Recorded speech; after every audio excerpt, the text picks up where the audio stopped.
Hey, what is going on everybody out there? My name is Jakejames Lugo and welcome to the channel. Now I'm a huge Mortal Kombat fan. I've been wanting to talk about this franchise for the longest time. But since everybody has heard about Mortal Kombat and has talked about these games to death, what can I really contribute to the conversation? Someone say Mortal Kombat? Oh, you see? Perfect timing, too. This guy right here is tabmok99. He's an expert in Mortal Kombat, hands down. He covers this series like crazy. Yeah, man, like on my channel, I'm covering the lore. I like to cover behind-the-scenes stuff. I like to cover deep trivia that not a whole lot of gamers know. Mortal Kombat, that's my jam. So who better than to actually talk about this stuff than you? So we're gonna go through the original trilogy. I think is the best way to kind of approach this. Am I right? Yeah, that's awesome. Let's start with the first one and go from there. Damn right. So let's kick things off with the Mortal Kombat trilogy, starting off with Mortal Kombat 1. Mortal Kombat was released in arcades back in 1992, and later came out on both the Sega Genesis and Super Nintendo a year later. This was a new kind of fighting game that started a lot of different trends in the genre that we see in abundance right now. But back then, it was very new, very different, and caused quite a stir. We all remember that stuff about the ESRB, right? But anyway, the original Mortal Kombat is a very simple game compared to others released at the time. It used less buttons than Street Fighter and had easier inputs for special moves for each character. But it was the presentation and the shock value from the infamous fatalities that made the game really stand out. The story of Mortal Kombat was inspired by the famous Bruce Lee kung fu movie Enter the Dragon, where a group of fighters go to an island to compete in a martial arts tournament. Only here, there's supernatural and magical elements thrown into the mix. You know the cast of characters here already. There's Scorpion, Sub-Zero, Liu Kang, Sonya Blade, Johnny Cage, Kano, Raiden, Prince Goro, and Shang Tsung. Each of them with their own special moves and wild character designs that fit their personalities. It was a heck of a way to begin what would eventually become an iconic franchise. When I was first exposed to Mortal Kombat, it really changed my life. I played it first on consoles rather than in the arcades. The violence and the gore was really what got people into the series, which created a lot of buzz. Everybody had to check it out. But then we all stayed because the game itself was a lot of fun to play. It was very different from Street Fighter in a lot of ways. It had digitized graphics that used real people for the characters rather than illustrations. They also used the block button as a defensive technique rather than holding the joystick back. I felt this really differentiated the game a lot from the other fighting games that were out there at the time. So what we have right here, guys, is the original Mortal Kombat for me on Sega Genesis, and Timok actually has the Super Nintendo version. Yeah, I've got the competition edition. Pretty much, right? So these two editions were in competition during the console wars. I mean, even though the franchise started in the arcade, it's pretty cool because I first came across Mortal Kombat on an arcade machine in pizzerias back in the day in New York. So that was me, and then I got introduced to the franchise on consoles. I mean, when did you first experience Mortal Kombat? I first got it at a friend's house who had Sega Genesis, even though I was a Super Nintendo guy. So you had this version. Yeah, and the funny thing is the Sega Genesis version outsold the Super Nintendo version, I think by like 4-1. Can't imagine why. What was the big difference between them? It was blood. I mean, everybody knows about Mortal Kombat and loves blood and loves the gore and the fatalities and all that other stuff. Super Nintendo, obviously, the regulations with Nintendo prevented that, and Sega was like, yo, we got you guys, like, here you go. Did you think that, obviously, that made a huge impact? Oh, yeah, of course. Anybody can see that. Or should I say, anybody can ABACABB that. Pretty much. That's the goal. One thing I think is very important is that does Mortal Kombat 1 hold up? After everything that we've said up to this point in this review, I mean, does the original MK hold up? I think so, as primitive as it is. I mean, what do you think overall? Of course. No, I mean, I think the designs were great. They were iconic. It introduced all the characters that everybody is still clamoring for today. Like, it wouldn't be a Mortal Kombat game without Scorpion and without Sub-Zero. Definitely. And, you know, as limited as those games were, and, you know, technology was only so far, they had to use, like, palette swaps to kind of squeeze an extra character in there. They were finding little ways to kind of make things a little bit much more extravagant than what they probably were able to do. Yeah, but, you know, those limitations that they kind of had to work with and be creative, that's the stuff that still holds up today. So I think this game, going back and playing it and just enjoying it for what it is, it's great. The storyline that they came up with, the fatalities that were iconic, at least, you know, on the Sega Genesis version, the uncensored ones. So I still recommend that you guys eventually go back and play Mortal Kombat 1. Again, as primitive as it is in comparison to the rest of the series, even with the newest one coming out and all the other spin-offs, this still holds up, you know, as kind of, you know, archaic, as I guess you could say, as like what this game really is. More like arcadic, am I right? Arcadic, exactly. The franchise didn't just stop here. I mean, we got more games to talk about. Obviously, let's talk about arguably my favorite in the series, Mortal Kombat 2. For many years, I've always said that Mortal Kombat 2 is the absolute best in the series, and I still feel like that today, and it's due to a few specific reasons. 1. The fighting was similar to the original game but felt incredibly fresh in comparison, mostly because everything that people loved about its predecessor got enhanced in some way. More special moves, more finishers beyond the fatalities, and even more special stages to fight in. And 2. The roster of fighters was awesome and a near perfect way to do a sequel. The game was released in arcades in 1993, and the console releases followed afterwards in 1994. Most of the original roster returned, with a few exceptions, and a bunch of newer fighters entered the fray. The original big boss of MK1, Shang Tsung, was now a playable fighter and only added to the scale and over-the-top nature of the game's story. Don't get me wrong, this is still a cheesy and crazy story involving multiple dimensions and sorcerers, but it felt bigger and even darker than the original game. After being defeated in the first tournament, Shang Tsung is given a second chance for revenge by the Emperor of Outworld Shao Kahn, who was the evil force behind Shang Tsung's actions in the first game. This time, however, Shao Kahn is hosting the Mortal Kombat tournament himself, looking to conquer Earthrealm after seeing them defeated by his dark minions. Real talk, I love this game and feel it's a big step up in quality over its predecessor, which is really awesome. As the tagline suggests, nothing can prepare you. With Mortal Kombat 2, I first came across it in the arcades. I was blown away at the fact that we were getting a sequel. The first thing I immediately noticed about it was how well the graphics were upgraded from the previous game.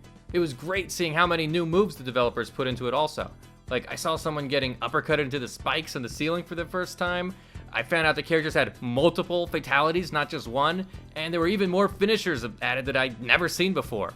One of the best experiences about those days with Mortal Kombat 2 was hearing about all the crazy rumors that people were spreading about the game. The majority of them were just lies, but there was a bit of truth to some of them.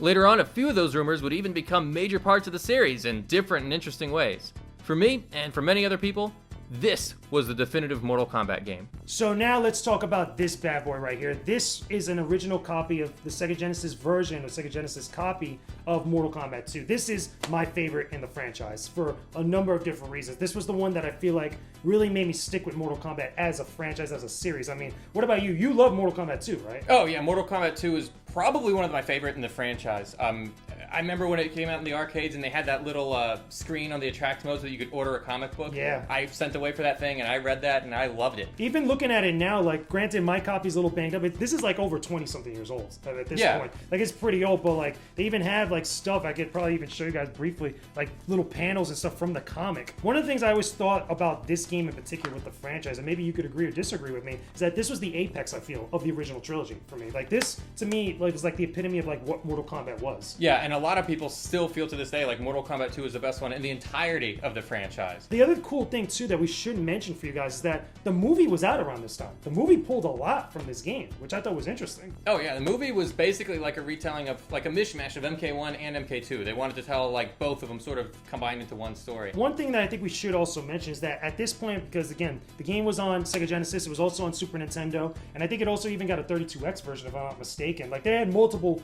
versions floating around. Yep. This was at the point where all the versions were kind of similar at this point, with obviously the exception of the arcade. And even later to the Saturn. Yeah, to the Saturn, that was another one. Again, there's so many. This got ported. I think there was even a Game Boy one. Because I know there was portable Mortal Kombat games, but like, people love this franchise. Master System, yeah. Game Gear. In Japan, they got like a PlayStation release. Like, it's epic. Absolutely insane with the amount of places, especially this game. The real big question, I think, is pretty obvious at this point for you guys and for us. Does the game hold up? Does Mortal Kombat 2 still hold up? I mean, I think so. I think this is definitively the Mortal Kombat old school game for me. Yeah, I think this is probably the best of the old school Mortal Kombat games, without question. I mean, all the fighters were in tip-top shape. They were at their best. Their looks were like polished. Yeah. And their final designs, like even today when you see stuff like in the modern MK games, it's like, oh, that's a throwback to MK2. Definitely. This game introduced a lot of cool stuff. If there's one thing you could tell somebody that knows nothing about Mortal Kombat 2, maybe nothing about Mortal Kombat, what is the one thing that you feel like is the reason to go back to this game? For me, I think it's obviously just the look, the visual style. I think that this is the best that any one of these characters has ever looked. I mean, when I think of Scorpion, I don't think of MK1 Scorpion. I think of MK2 Scorpion. I just think that he just looks amazing. Like that. Even Liu Kang with the whole headband and stuff, he looks more like Bruce Lee in the original Mortal Kombat game. Right, and they made him more his own character. Yeah, now he looks a little bit more like an original, like, taken. To me, that screams Liu Kang. But what about you? Like, what's the one thing? Well, I'll tell you, what really blew me away about the second game was the fact that the boss from the first game, Shang Tsung, is now playable. He's a playable character. You can select him, and he's a shapeshifter. That means that he can pick anyone in the game and their powers. One thing that you'll see as we play this game is I love to pick Shang Tsung over and over and over again. Constantly. But I mix it up because with the morphs, you never know what's coming next. Exactly. You know, you're always in for a surprise when you're playing against a Shang Tsung player. The series kept going, as we all know, and obviously there was multiple versions of this next game, Mortal Kombat 3. But the one that we're going to talk about, obviously, is Mortal Kombat Ultimate 3. So let's get right into it. Now let's talk about Mortal Kombat 3. Now this is where things start to get very complicated and crazy. Mortal Kombat 3 was the third and final game of the original trilogy in 1995, near the end of the 16-bit console era. The game got an updated version in the form of Ultimate Mortal Kombat 3 later, which changed a number of things. The main reason for this was how certain characters were missing in the original release and were eventually put back in for the final version. Anyway, the story takes things to the darkest point of the series yet. Shao Kahn is salty after getting defeated by Liu Kang in the previous tournament, and he decides to invade Earthrealm regardless through some trickery. He does this by having his Dark Priest use magic to reincarnate his long-dead queen, Sindel, which would allow him to cross dimensions into Earthrealm to reclaim her. When this happens, both Outworld and Earthrealm begin to merge and all types of havoc breaks loose. Raiden and the fighters from the last few games need to band together to fight Shao Kahn and his minions before they could take over the world. It's technically the biggest story of the series, since it goes beyond what the previous games established. However, this has to be my least favorite in the original trilogy, and it's mostly due to the big changes done to the gameplay. The new combo system and run mechanic increases the pace of the matches and makes the fighting much more frantic. While the new visuals were a high point for me, I couldn't get over how overly complex and tedious the fighting have become with this. Combos could be long and deal massive damage, but I always felt that the inputs were a bit much when trying to execute them. Fatalities were a huge part of the game still, as was all the other new finishers like friendships, babalities, and much more, but they weren't enough to help me look past a lot of the changes that I didn't like. However, I did love the huge roster of characters this time, especially in the Sega Genesis version that sported a lot more playable fighters than in the arcade releases. I can't completely knock this game for what I disliked about it. As a third entry into the ongoing series of Mortal Kombat games, it definitely had some great things going for it. In all honesty, you really couldn't get much better graphics than MK2, so Mortal Kombat 3 has a very similar look. Not everything is exactly the same as before, but the characters are pretty much the exact same quality. Now, the backgrounds do get a few tweaks. A lot of this was done with 3D computer-generated graphics, as opposed to the hand-painted methods that the artists used in the first two games. Gameplay-wise, I appreciate the additions of the run mechanic and also the combo system. Now, to me, the run button feels much more natural than the double tap that we use in later games. I also appreciated being able to do more finishers, like the animalities, which were dependent on the new Mercy finisher that restores a little bit of health back to your opponent. I also like the stage transitions, since they're completely unexpected when you see them for the first time. Playing Mortal Kombat 3 was great in and of itself, but in my mind, Ultimate Mortal Kombat 3 really perfected the overall experience. Okay, so let's talk about Mortal Kombat 3. As you guys could look right here, Mortal Kombat 3, this is my bootleg, garbage, like beaten up as a dead horse copy of Mortal Kombat 3. I mean, Tabmok, look at this. Like, we don't even get the good packaging of the Sega Genesis. Yeah. Like, this is how, I guess, everybody felt about this game. More characters. Yep. More different visual style, more like, crazy stuff, finishers and all this stuff. But I mean, this is probably my least favorite of the original trilogy. Am I alone? Yeah, you're alone. I think everybody loves Ultimate MK3. It's huge in the tournament scene. I'm not kidding. Like, I went up to Philadelphia last year and I was, I met up with like some of the old school crew. Ultimate MK3 is like the big one that they all love. Competitively wise, a lot of people really Yes. love this game as like a tournament style level, but even as a fan, like, I'm not a huge fan of the combo system that they have. I think that's one aspect of Mortal Kombat that I don't think has aged very well. Granted, like, a lot of people do some crazy stuff. You look it up on YouTube, people. Like, There's 100% combo. There's like crazy stuff that could be Yes. done, and the one thing I will give it credit for is that the look of the characters is different, and like story-wise, things progress to a really crazy point. Like, again, now Outworld's coming to Earth, which is a huge deal in the lore of like the franchise. It's one thing to meet in an island somewhere where we don't know what we're getting into. It's another thing if we say, hey, that's it, we're going to take the battle to his house. Now here, he's rolling up on us. He's rolling up on us like pretty bad. Overall, I mean, do you think that in general does Ultimate MK3 really hold, or MK3 in general? When we say MK3, we're talking about everything, including Ultimate. And the one we looked at, obviously, in the arcade collection is Ultimate MK3, which is also, we should mention, very different than the console version, because for there's a number a of lot of reasons. differences. Yeah. I mean, some of the big ones we had is like there are characters missing. There's characters that are hidden in the arcade version. There's also, apparently we tried to do the codes I mean, you're probably We gonna see did the footage of this. codes. We did some of them, but like some of them that we tried to do didn't even work. Like Yeah. it's pretty nutty with this. I wasn't going to talk about that, but yeah, it's true. No, I'm just saying, like, I think it's a good point because, I mean, some people, again, if you probably didn't grow up in the arcade scene or you probably didn't go to pizzerias and stuff, you probably played MK3 or Ultimate MK3 like this, or even on Super Nintendo and stuff. Yeah, well, I think that the arcade version was great. I think the graphics are definitely top notch. Sega Genesis, Super Nintendo, those can only do so much. They can only so much of those arcade graphics really translate to a good home experience. Very true. But I will say that the gameplay I think holds up on these console ports.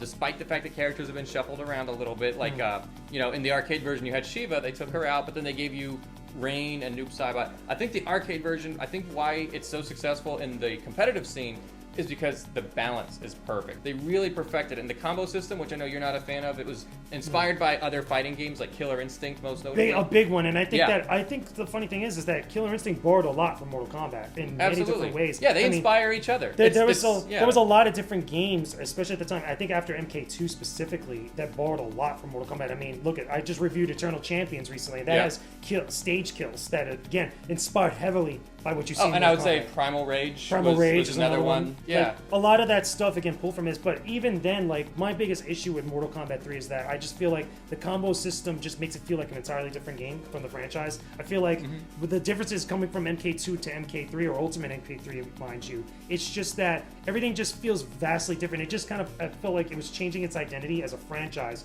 from that point onward. And also, keep in mind, we also got another movie, which is another thing, which kind of sucked, for lack of a better phrase. I mean, it was heavily inspired by this game. So with all of that being said, tabmok99, again, being an MK expert yourself and me being a huge fan over the years, does the original Mortal Kombat trilogy still hold up, and it is something that we could recommend that everybody could go back to? Personally, for me, maybe you might feel a little bit different. I think that the entire trilogy is great. I think that the best one, personally, for me, is still Mortal Kombat 2. Even after all these years, I still feel the same. Me but what too. about Big you? fan of 2. Big fan of 2. And to answer your question, does the original trilogy hold up? Like, yeah. You can go back and you can pick up all 3 and you can really get into it. I mean, they really set the tone with part 1. They really followed through in part 2. And then in part 3, they took it into a different direction. Also still holds up. I think every single game, individually and then collectively as a whole franchise, all of it holds up. In our recommendation, from looking at these games, and again, having experience from all the different versions, especially you, again, you're obsessed with like all these. I know all the versions different like weird, obscure ports about that are Mortal out Kombat. there. I mean, what are the best versions right now for us to play? I mean, it's one thing to recommend the version we played, which was the Mortal Kombat Trilogy, which I don't even think is available on the stores anymore. No, there are some tricks that you can do to get like a Steam key. There are Steam key resellers, so if you really want the Mortal Kombat collection on Steam, it's possible. It's out there. You know what? I'll drop a link in the comment section below to anyone who wants to follow through and get instructions on that.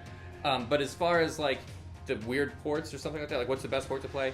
I would say either the collection or MAME. Like just running the arcade games. I have a MAME cabinet at home, so I have all the original arcade games. There are different ways to do it to get that original experience. But even just compared to the console experience, I know granted that sometimes could probably be a little bit unfair, going from console to arcade and stuff. For me, I still think that the console versions hold up. I still think that the Genesis version specifically for both MK1 and 2, and I would argue even MK3, still fantastic. They're great ports. They're fantastic ports. In fact, there are things that they do on the consoles that you can't do on the arcades. So, the arcades look better. They have the highest resolution. The graphics look the crispest. The sounds are like perfect quality. They don't have to make any sacrifices there. So what do? They find ways to make up for it. The mini games are more easily accessible. In fact, maybe even more fun. Like the Galaga codes are more fun in the Super Nintendo and Sega Genesis versions than they are in the arcade. I agree. So all that stuff aside, just enjoying the game for what it is. The arcade games hold up. Most of the console ports hold up. I would say maybe the Game Boy version. No.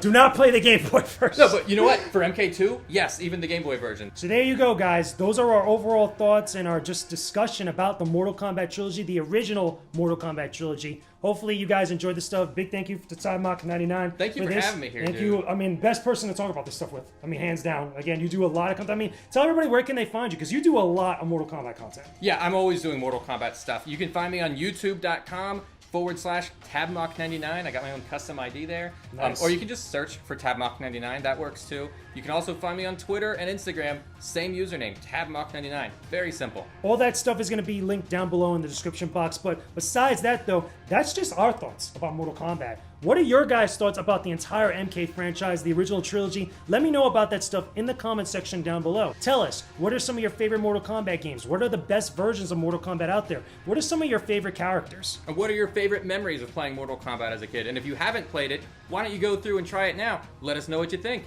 Down below in the comments section. Thanks for watching this video, everyone. Special thanks to tabmok99 for appearing in this review. Make sure you guys check out its channel and check out some of the other videos I have here on my YouTube channel when you can. And don't forget to visit my Patreon page for more exclusive gaming content. Peace out and stay epic, everybody.